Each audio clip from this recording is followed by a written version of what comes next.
Blog Talk Radio. This is the EWN Radio Network.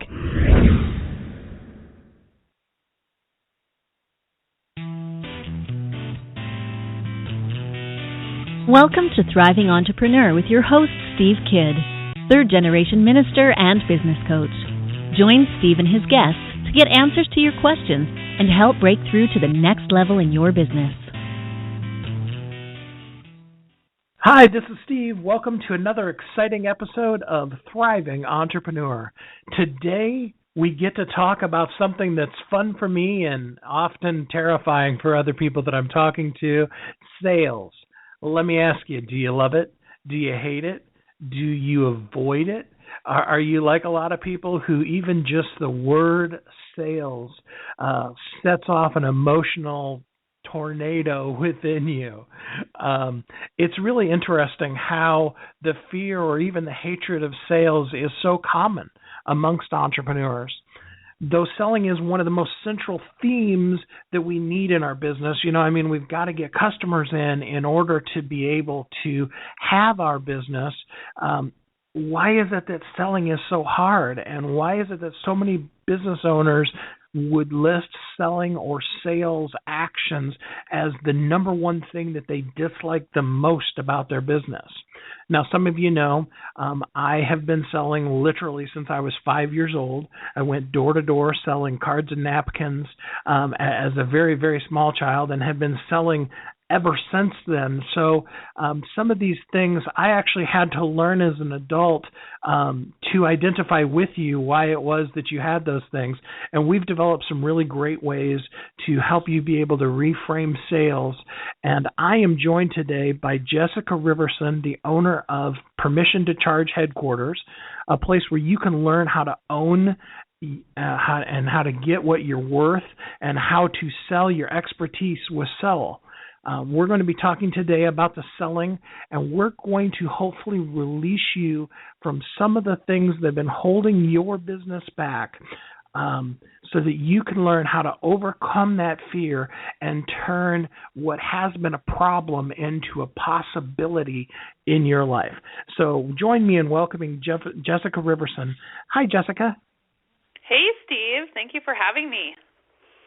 Oh, I'm so glad to have you here with us. So I told briefly my little story about starting out selling so young and really always having been in sales and loving sales. But tell us the other side of that story. You've told me that you didn't actually start out being a huge fan of sales. Tell us about you and how you got to the place where you came to terms with it and now actually enjoy selling. Oh, I'd love to. So you definitely have me beat having started selling, what, you were 5 or 3? 5 years old, yes.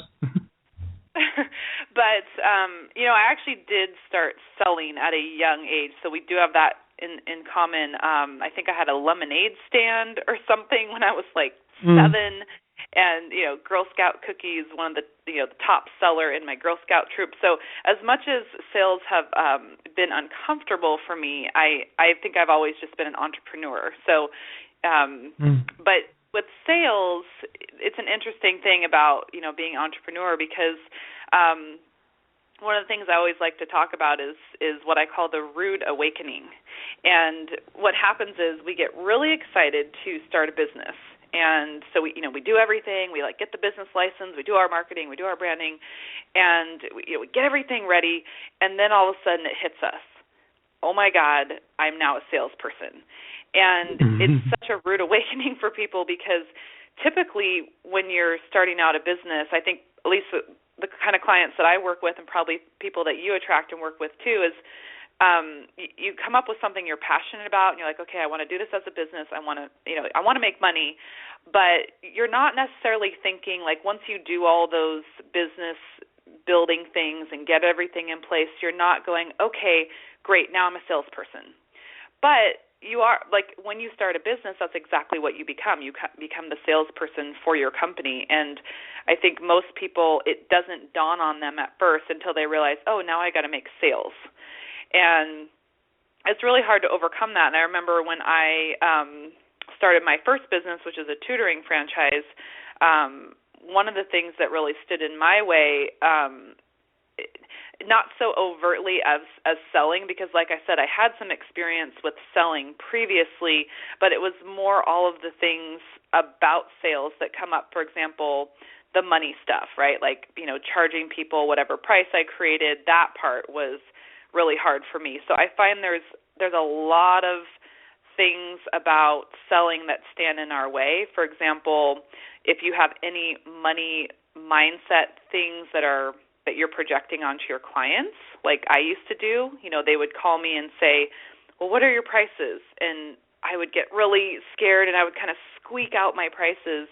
And some people were like, okay, great, where do I sign up? And then other people would get really frustrated and they'd be like, oh my gosh, how could you charge that much? And that really made me retreat and be afraid of selling, because it was like, well, what are they going to say? What are they going to think of me? Are they going to think that I'm charging too much? So sometimes I think it's our relationship with money that can sometimes, get us really afraid to sell. And then there's all kinds of, belief systems that we have about salespeople. Like if you were a kid and your dad came home and was like, oh, that sleazy car salesman tried to work a deal over on me, and you're gonna, as a kid, you're gonna grow up with this belief system about what you heard about salespeople. Just like what we hear, there's a lot of lawyers get a bad rap, right? So it's like whatever you grow up with, your belief system about money, your belief system about salespeople, that's what can make us not like sales. Yeah, that makes a lot of sense. I think there's a whole emotional element that surrounds the whole concept of sales, and there's so many different aspects to it. We talked a couple of weeks ago in one of the shows about people who get tricked into a selling situation where back in the old days of network marketing, a network marketer wouldn't say, hey, I'm selling this product, I'd like to talk to you about it. They'd, invite you to a baseball game for their kid, and then a guy would be in the middle of the ball field with a whiteboard, giving a presentation on some product or things like that. And then, of course, there's the door-to-door salespeople that have come to your door, and, you're right in the middle of dinner, and you keep trying to tell them no, and they keep trying to push their way into the door. And so we end up having those bad experiences, but it's not even so much the experiences as it is that emotional element. It's what we emotionally tie to what people are going to think about us if we actually, say, hey, I'd like to sell you something. And so, can you talk a little bit more about the emotions that people feel when they're even just approaching the concept of beginning to start selling?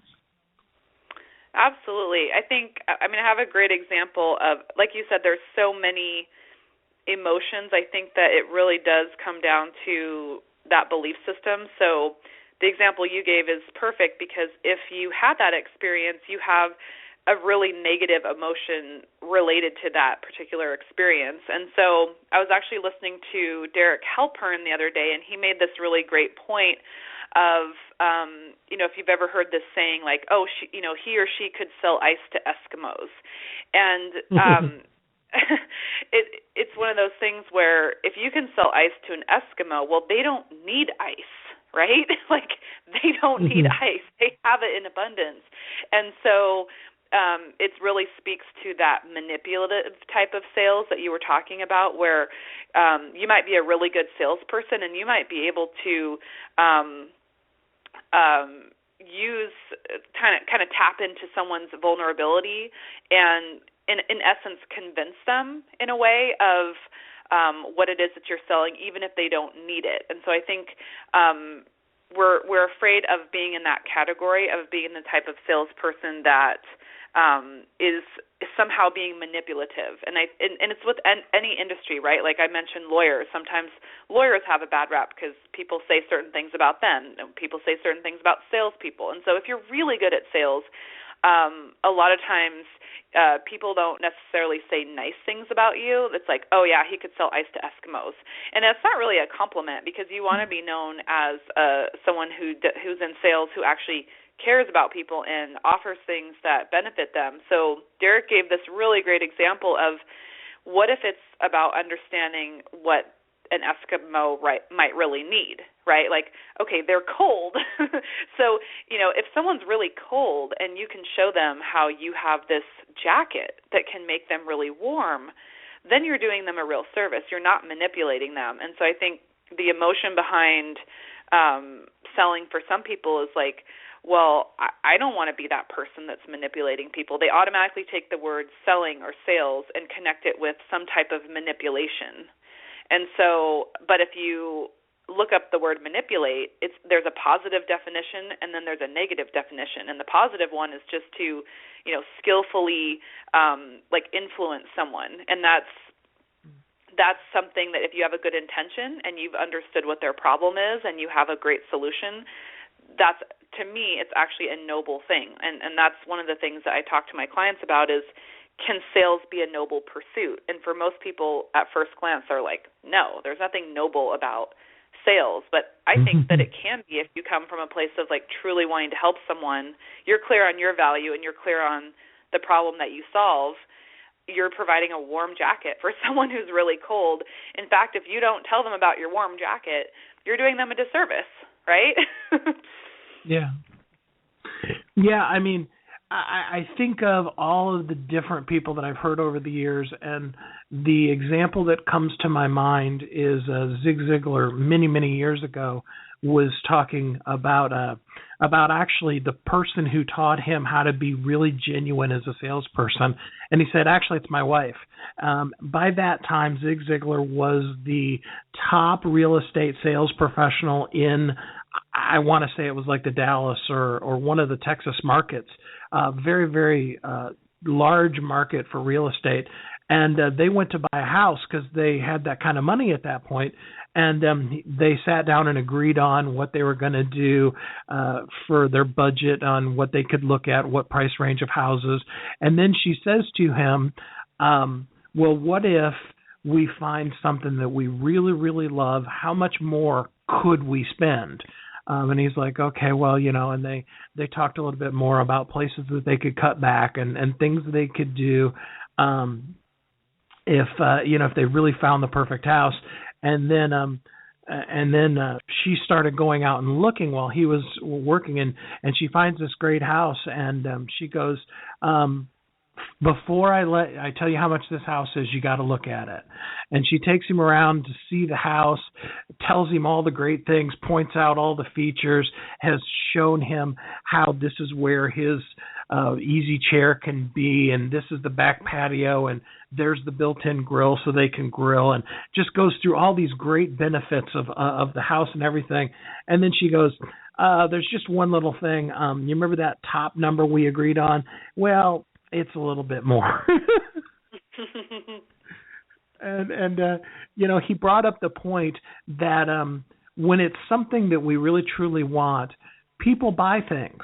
When you need food in your house, you're not angry with the grocery store for having food on the shelves and selling them to you.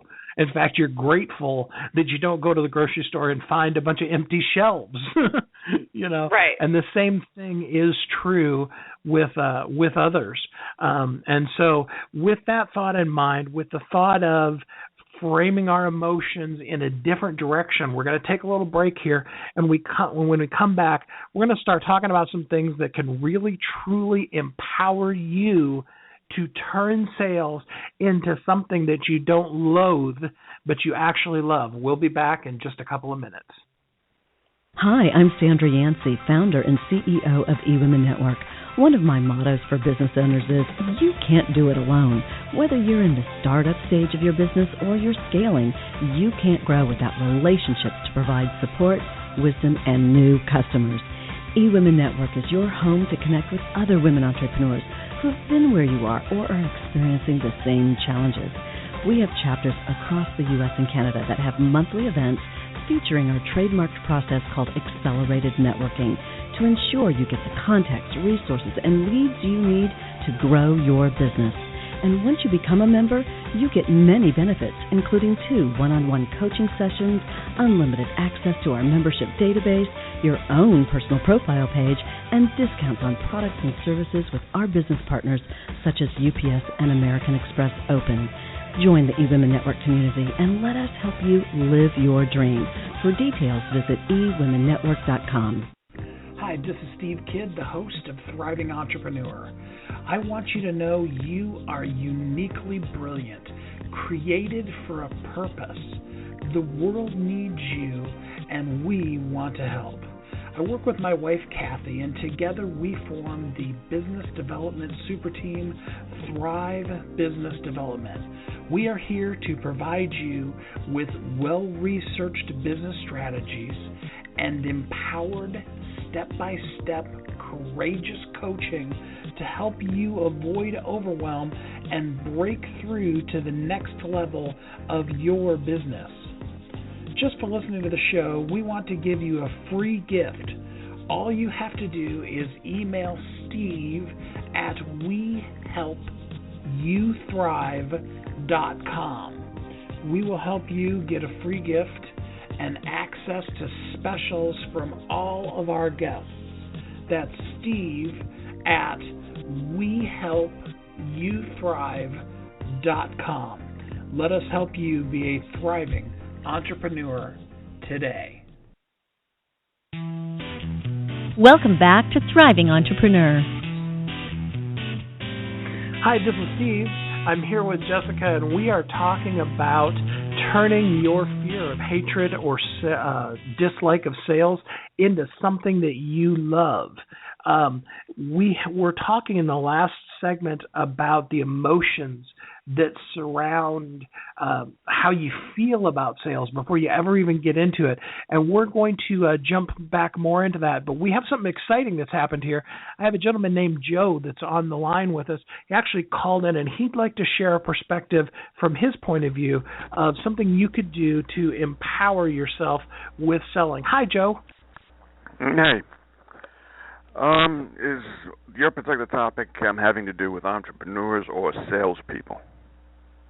Well, the show does mostly go towards entrepreneurs, but I do have a lot of salespeople that I've worked with over the years, so either is fine.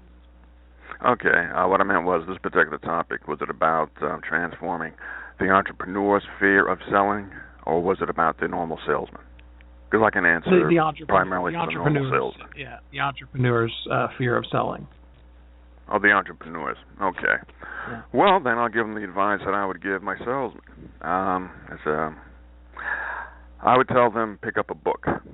I would tell them look at YouTube videos. I would tell them look at videos that are prescribed by people who have good reputations for salesmanship, and then practice. If you're going to talk about salespeople, that's something I'm more familiar with. But if you're going to talk about entrepreneurs now, then I'll give you that particular opinion, because it's the same as when you would tell a neophyte, how do you become good at sales? You have to practice. Right. And the emotions, which is something which you had talked about just a few minutes ago.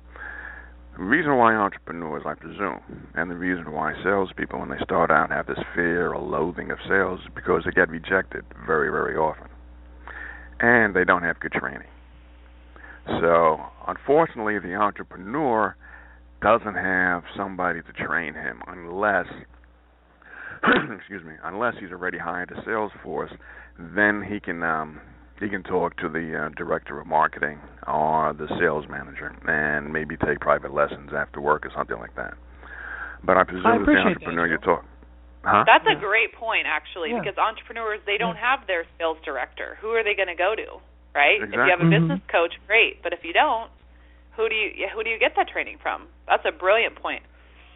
It is very and good. Again, yeah, I think that's good. Yes, there are a lot of good books out there. We talked about Zig Ziglar, who is an older salesperson, but there's even people like Tony Robbins and stuff like that have books that, though they don't specifically talk about sales techniques, they will help you with the motivation and stuff like that. The motivation. I really appreciate it. Yeah. That's why I wouldn't recommend Ziglar. Although he does have a course on sales, I wouldn't recommend Ziglar nor Tony Robbins because they are about motivation. I would recommend books about sales principles. And I would tell the entrepreneur, if he was coming to me, believe in what you're selling. If you know that what you've got is a very good product, you just might be the very best salesman out there because you might have been involved in the formulation of that product. You might know all about that particular product better than the salespeople because most companies nowadays don't know how to train the salespeople right anyway. So if the entrepreneur... Well, I appreciate that, Joe. Yeah, I appreciate your opinion, and thanks for calling in. I want to actually jump in on what Joe was talking there because I think that's right where we were at and also has a good perspective on that. The way to overcome the emotion that you have of selling is to flip the switch, as it were, and learn, first of all, in your mindset what that means to be a salesperson, because he brought up a really great point, Jessica. He said there's probably nobody, especially if you created the product or what have you, that really truly knows your product like you do. I've often used this example. If you had the cure for cancer and it cost something to be able to get that cure for cancer to people, you wouldn't be holding back that cure for cancer. You'd just be telling everybody, hey, you've got cancer. I can cure it for you.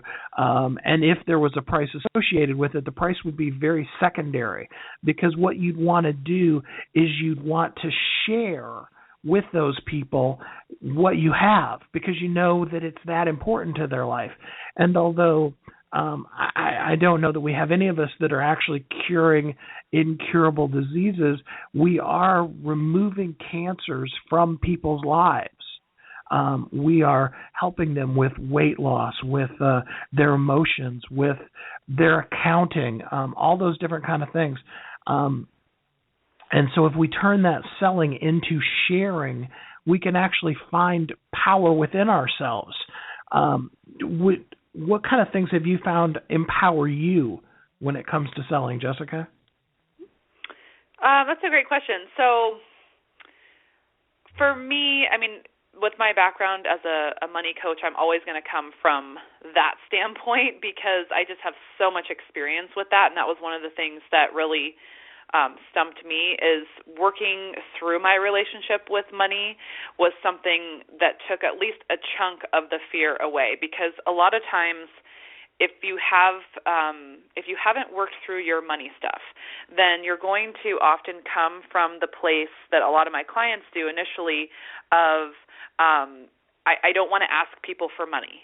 And I can't tell you how many times I've heard people say that, like, I don't want to ask people for money, or I don't want to take their money. And it's interesting because the people that make these comments are usually the sweetest, kindest, most giving people. And they give so much, they almost give to a fault. And they're so giving that they actually lack the ability to receive. And we see this in women especially. And so the idea that even if you're providing this amazing service, an amazing product that exactly meets the needs of your client, there's kind of two things that I think get in the way there, and this is to answer your question of breaking through these two things can empower you. So the one is any form of projection about your own financial situation. Like, let's say, I'll give you a perfect example. One of the reasons why I used to discount my services and feel bad, quote unquote, feel bad about charging what I was charging and essentially asking for the sale in my first business, the tutoring franchise, was I at that time in my life, I was 25, single mom. I couldn't afford private tutoring for my kid, and so I was projecting my money mindset onto my client. So that's one thing. If you're selling something that's maybe a premium or a larger price and you're not comfortable with that, that's something that will actually get in your way of selling. And then the other piece is if you don't fully understand the value of that. So if you haven't completely wrapped your brain around and your heart into what is the value you provide, that can also stand in your way and essentially make you feel like you don't believe in what you're selling, which is what Joe said, like you have to believe in it and you have to believe in it 100%. So to the point where it doesn't matter what it is that it costs. So again, I'm always coming from that perspective of there's a lot of the money stuff that can get in the way with our selling. And so two things is to, one, clear out your money stuff, like work on your relationship with money, discover what it is you might be projecting onto your clients, and then secondly, get way more clear on the value that you're offering. So like if you're, again, I'm going to go back to that warm jacket to someone who's cold because I think it's such a perfect example. How can you feel bad about that? Like when you get really clear on the fact that this jacket will make you warm and your problem is that you're freezing cold, you can feel really good about selling something like that. So I find that it's interesting, especially among business women whose their livelihood often relies on their ability to earn money and ask for what they're worth, is this idea of, I don't want to ask them for money. And it's like, no, there's a value exchange. And I think so something that has helped me is just to stay clear on the fact that there's a value exchange. I'm not asking anyone for money. I'm not taking anyone's money. I'm exchanging value with them. I'm providing a service and they're paying me for that. And I don't, it's interesting because it's so simple, but sometimes, like you said, the emotions that we have, our limiting beliefs that we grew up with about sales and about money, those things get in the way and cloud us from just staying in the present moment of there's a value exchange here. Absolutely.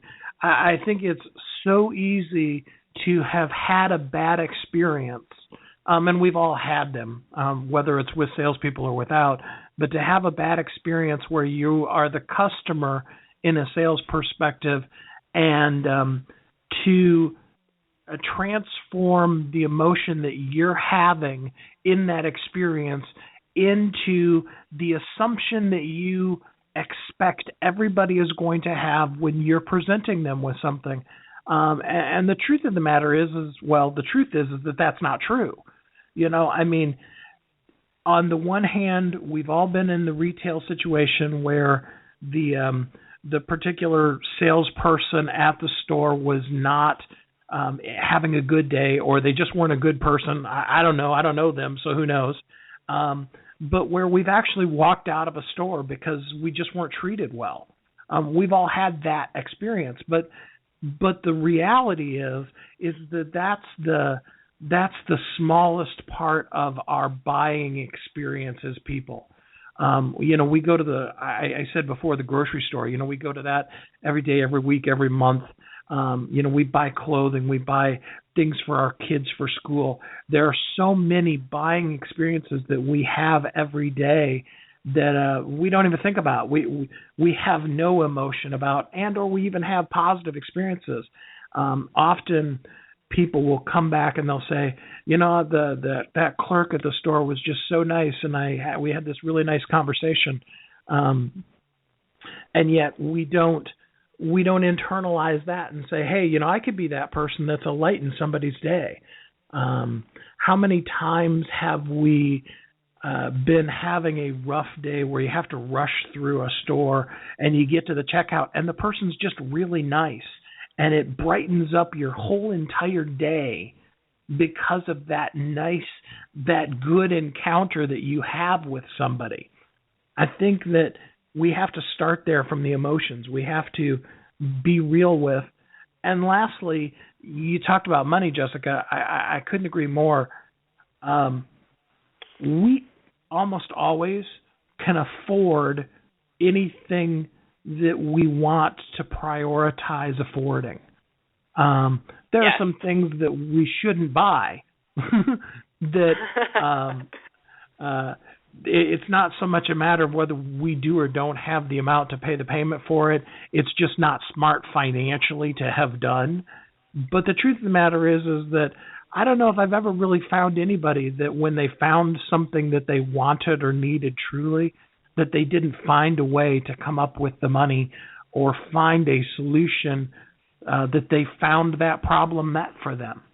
So I want you guys to think during the commercial break here. I want you to come up with mentally about 5 different empowering things that have been good situations you've had when you were purchasing a product. It could be a new pair of shoes. It could be, groceries from the grocery store, prescriptions from the pharmacy. Think of about 5 positive situations you've had as a buyer, and then we're going to use that as a jumping off point when we come back after the break. This is the EWN Radio Network. I'm looking for a certain kind of woman, and I think you know her. She's an entrepreneur that is highly connected, successful, significant in her own industry, and considered the go-to woman in her community. She's received so much from so many women in business, she's ready to give back to others on their journey, lifting as she climbs. Hi, this is Sandra Yancey, and I'm the founder and CEO of eWomen Network. I'm looking to connect with the woman I've just described who lives in your community so that we might have a conversation about how eWomen Network's proven success system can provide her a platform to elevate her success and ability to support women in business. Our international community of managing directors are influencing the speed of success for women in business around the world. If that sounds like something that you want to be part of or know someone we should talk with, send an email to managingdirector@ewomennetwork.com. That's managingdirector@ewomennetwork.com, and let's start the conversation. Hi, this is Steve Kidd, the host of Thriving Entrepreneur. I want you to know you are uniquely brilliant, created for a purpose. The world needs you, and we want to help. I work with my wife, Kathy, and together we form the business development super team, Thrive Business Development. We are here to provide you with well-researched business strategies and empowered step-by-step courageous coaching to help you avoid overwhelm and break through to the next level of your business. Just for listening to the show, we want to give you a free gift. All you have to do is email Steve at wehelpyouthrive.com. We will help you get a free gift and access to specials from all of our guests. That's Steve at wehelpyouthrive.com. Let us help you be a thriving entrepreneur today. Welcome back to Thriving Entrepreneur.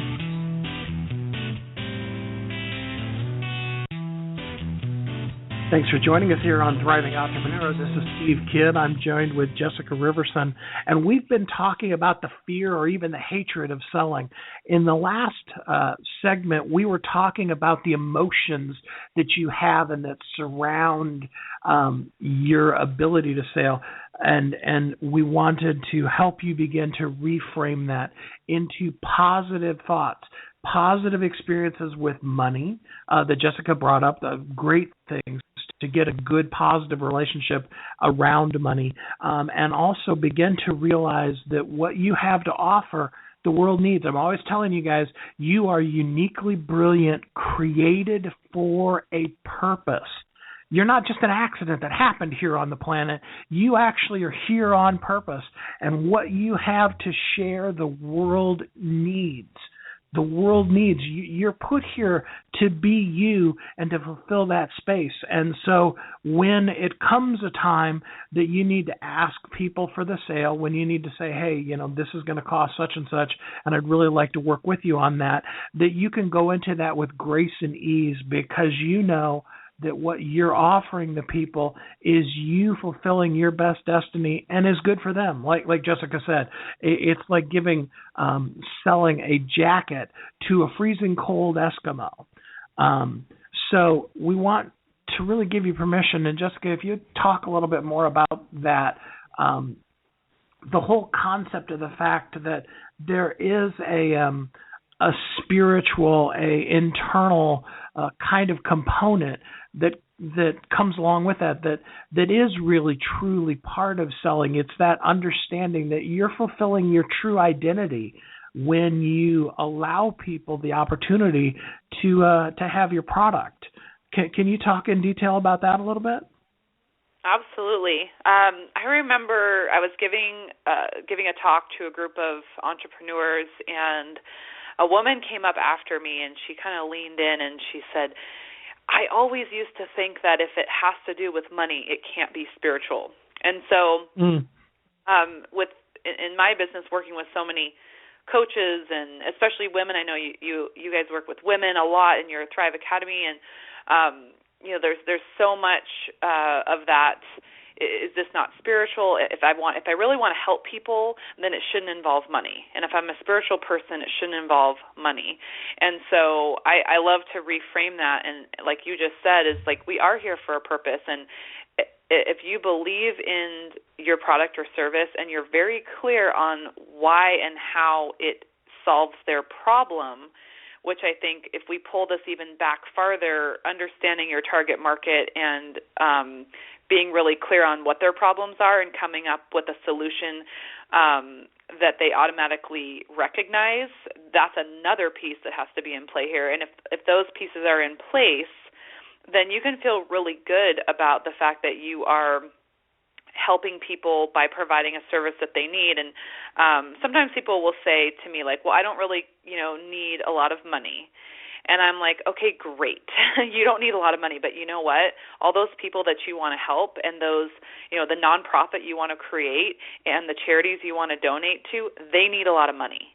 And so, under this guise of like, I want to be really spiritual and I just want to help people and I don't want to focus on money because I don't need that much money, that's great. And not everyone is motivated by money. Not everyone feels they need a lot of money or they feel they need or desire a lot of material things. So from that standpoint, they're thinking, well, I don't need a lot of money to be happy.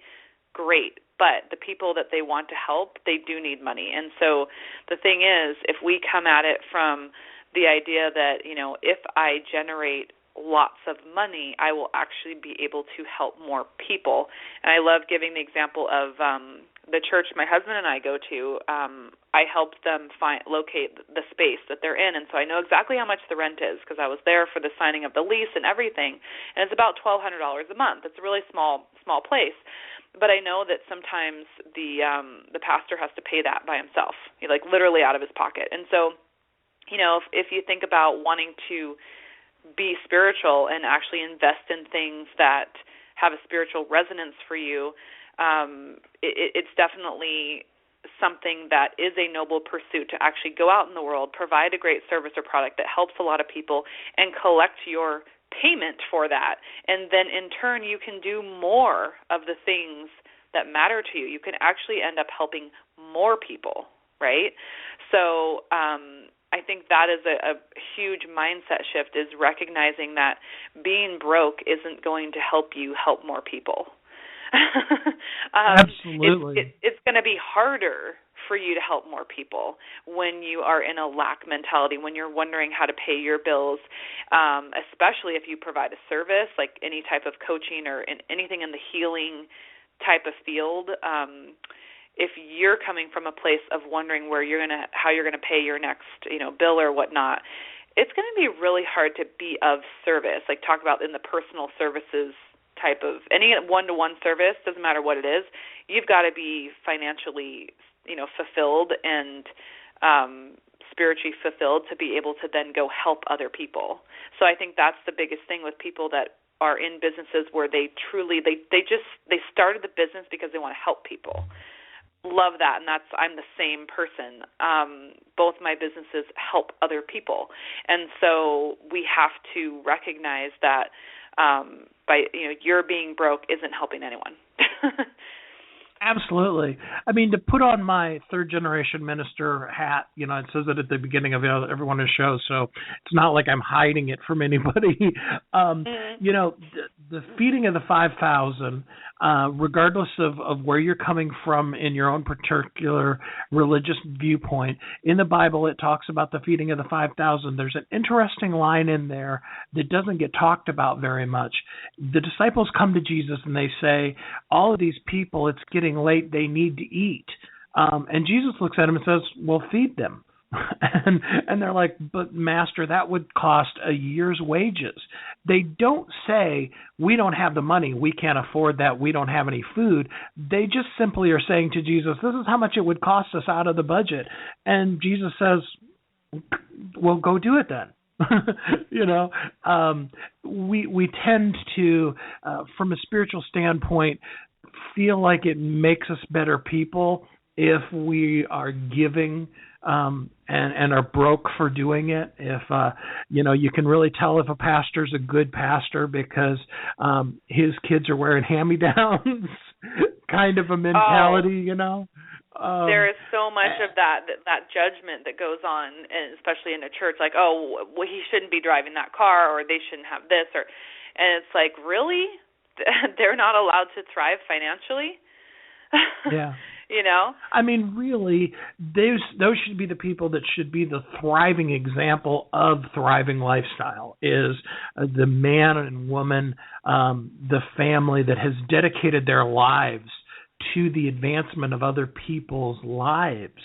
Let's face it, nobody wants to go to a doctor that's the broke guy.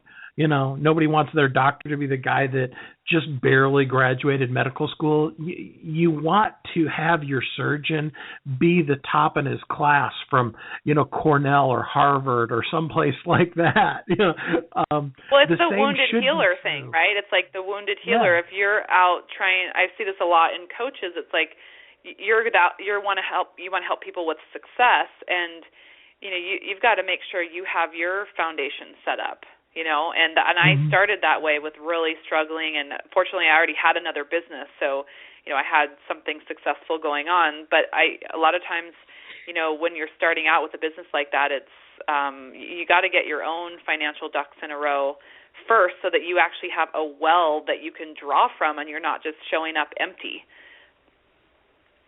Yeah, absolutely.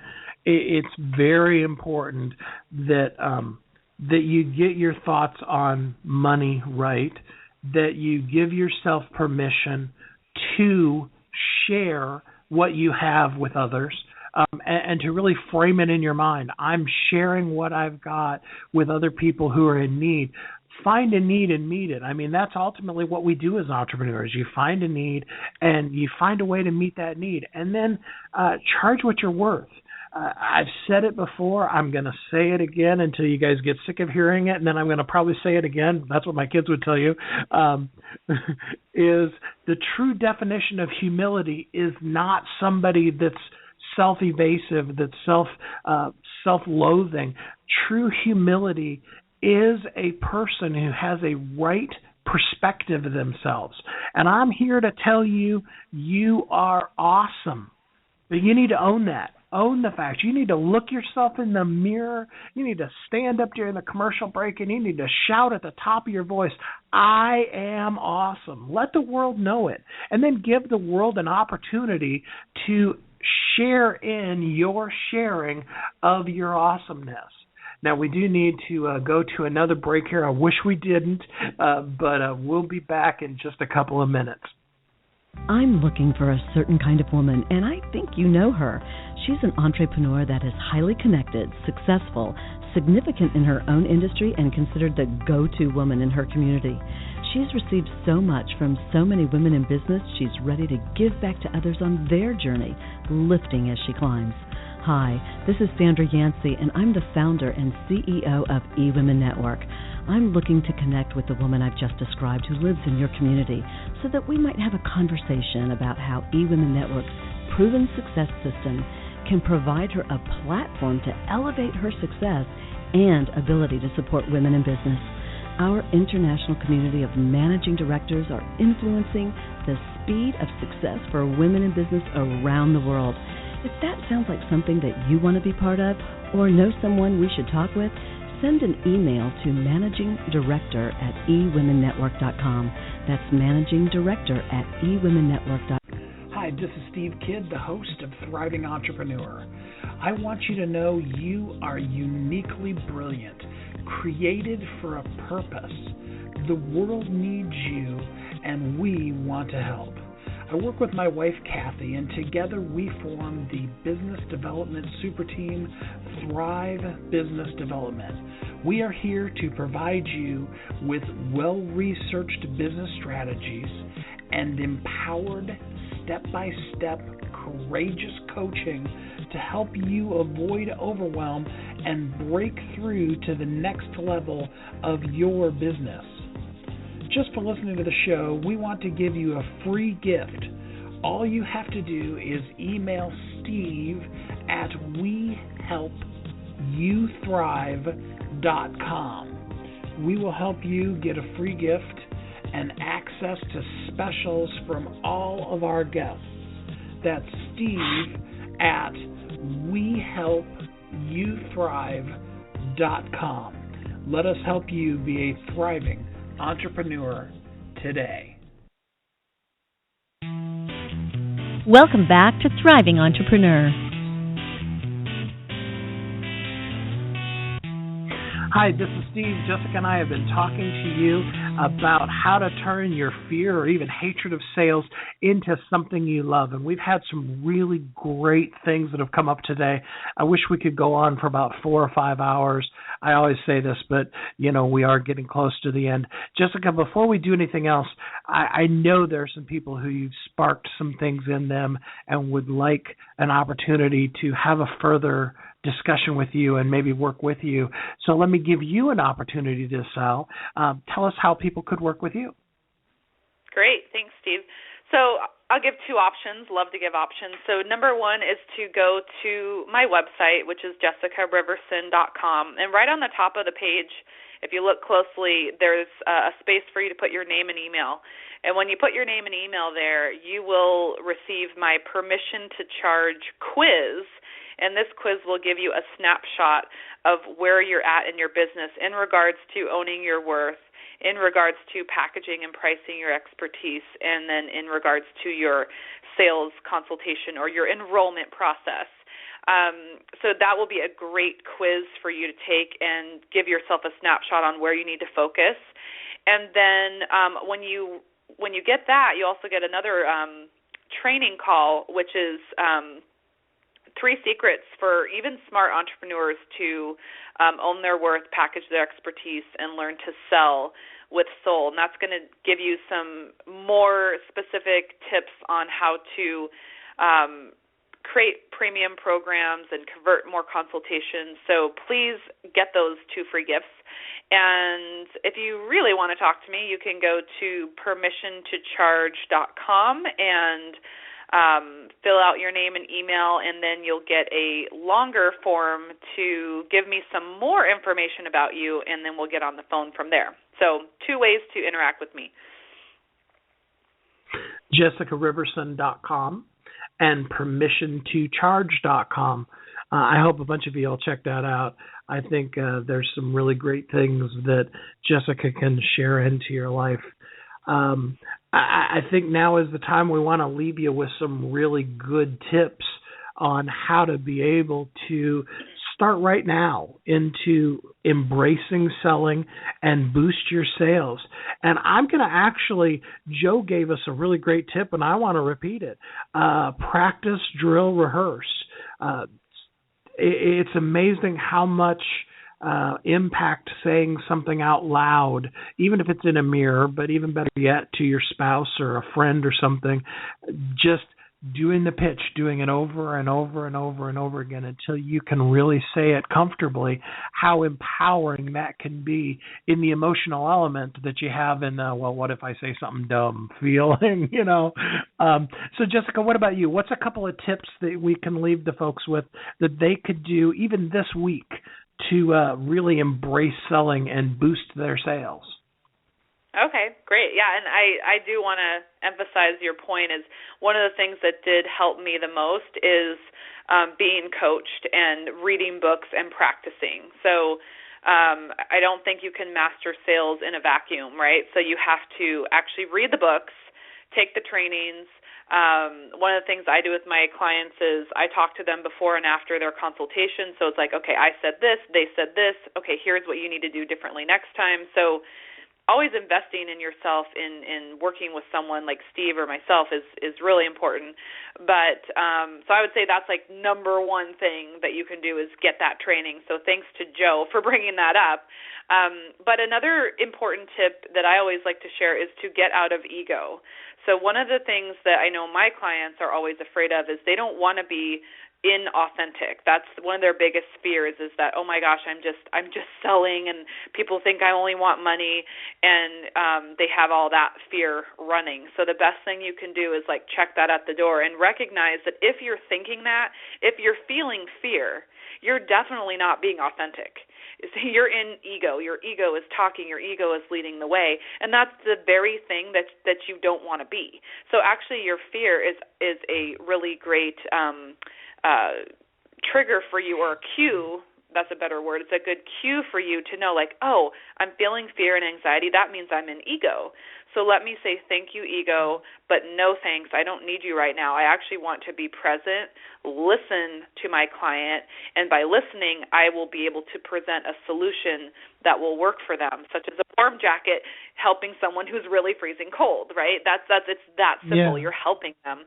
And so using the fear as a clue or a cue for you to know that you are in your ego space right now. And people can smell that a mile away. Like if you're thinking, oh my gosh, I need to make this next sale, they're going to pick up on that energy. And so it's pretty great that the fear is letting you know that you're not being authentic. Can I share another tip? That's my first one. Oh, yeah, absolutely. Let me just say one thing real quick. You said that fear is something that pops up. You really need to understand that ego is something that you want to overcome, and you want to be thankful that you had that chance to be fearful so that you can then step out and step into a new and better place in your life where you're more empowered. Please, give us another tip. Okay, so another one of my favorite things is you probably hear this too, Steve, is like one of people's biggest hurdles is when a client says, well, I can't afford it. And, as you develop your sales skills, you can overcome this the majority of the time. But, sometimes people have certain circumstances that they're dealing with. However, my favorite question to ask is when someone says, I can't afford it, I say, how can you afford it? And I'll give you a great example. I was talking to a woman who was interested in my money breakthrough home study or it was a group program that I did about 2 years ago, and we just spent 25 minutes on how her money relationship was affecting her life and what it was costing her to not solve this problem. And we discovered it was costing her probably $500,000 across her lifetime, right? Because if you have a relationship with money that's not working for you and you're not charging your worth, and you multiply that by, you've been in the workforce for 20 or 30 years now, you're going to probably come up with $500,000. And so we just discovered that this was a very expensive problem. And then the course was super affordable, but it came down to, well, I don't have the money. I can't afford it. And I just said, well, how can you afford it? And then I was quiet. I didn't say anything. It was, it could feel like an awkward silence, but that's great because that means that your client is thinking about it. And after a moment, she came back and said, well, I do get paid on the 25th. I could pay you, part of it then, and then a week later I could pay the rest. And I'm like, perfect. Let's get you registered. So just asking that question is very empowering to your client, because if you accept the I can't afford it question, then you're buying their story and you're agreeing with them that you're right. You know what? You can't afford it. You don't have the resources. You're probably not smart enough to figure out how to get the resources. So, okay, it's usually a conversation stopper. If someone says I can't afford it, a lot of entrepreneurs are going to go, okay, Well, let me know when you can. And the thing is, they often won't come. In my experience, they often won't come back months later and go, I have the money now, especially because I'm helping people with money, right? It's the whole reason why they need to figure out how to get the money and get going, is because I'm going to help them with that. And so if you just ask that question, you're empowering them. You're empowering them to become a causing agent in their life, someone who actually has the internal resources to figure it out. And then when they do figure out how to come up with the money to invest in their business or themselves, they feel really good and actually gets their money mojo going, because they just figured out how to come up with the money for the program or what you're doing, the investment. And from there, that gives them more confidence that if they can do that, surely they can build their business and become more profitable in their business. If they can figure out how to come up with the money for a coach or some kind of program, that just gets them kind of on that role of confidence. So it's a really good question to ask to empower someone. Like, don't buy their story. You're just buying into the story they've been running the whole time, which hasn't empowered them at all, and that's why they're on the phone with you probably. You know, they probably wouldn't be on the phone with you if they had all the money in the world and were just totally rocking their life in every area.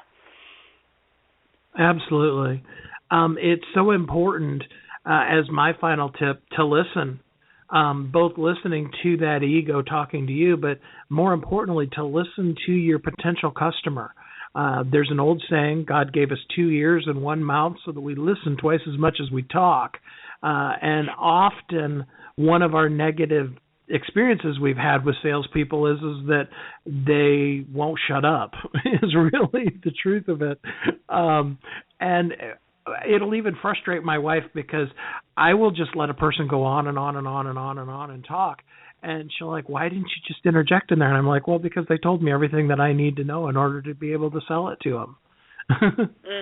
So, we've ran out of time. I'd love to just do a whole nother show here now on how to overcome objections, because that is so much fun. I'd be glad to work with any of you one-on-one if you've had an objection that keeps coming up. In fact, I challenge you to contact me, Steve, at We Help You Thrive, and see if you can come up with an objection that I can't help you come up with a response for. That would actually be fun for me. And do contact Jessica, JessicaRiverson.com. Please know that you are uniquely brilliant, created for a purpose, that the world needs you. Jessica, thank you so much for spending the time with us today, and thank you for pouring yourself into the lives of our listeners today to help them be a thriving entrepreneur. I hope everybody has a great day. Bye, Steve. Thanks for listening to Thriving Entrepreneur today. If you want to get your question answered, send an email to questions@wehelpyouthrive.com. We look forward to you joining us again next time.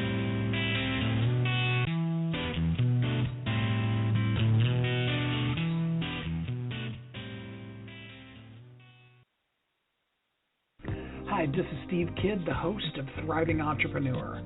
I want you to know you are uniquely brilliant, created for a purpose. The world needs you, and we want to help. I work with my wife, Kathy, and together we form the business development super team, Thrive Business Development. We are here to provide you with well-researched business strategies and empowered step-by-step courageous coaching to help you avoid overwhelm and break through to the next level of your business. Just for listening to the show, we want to give you a free gift.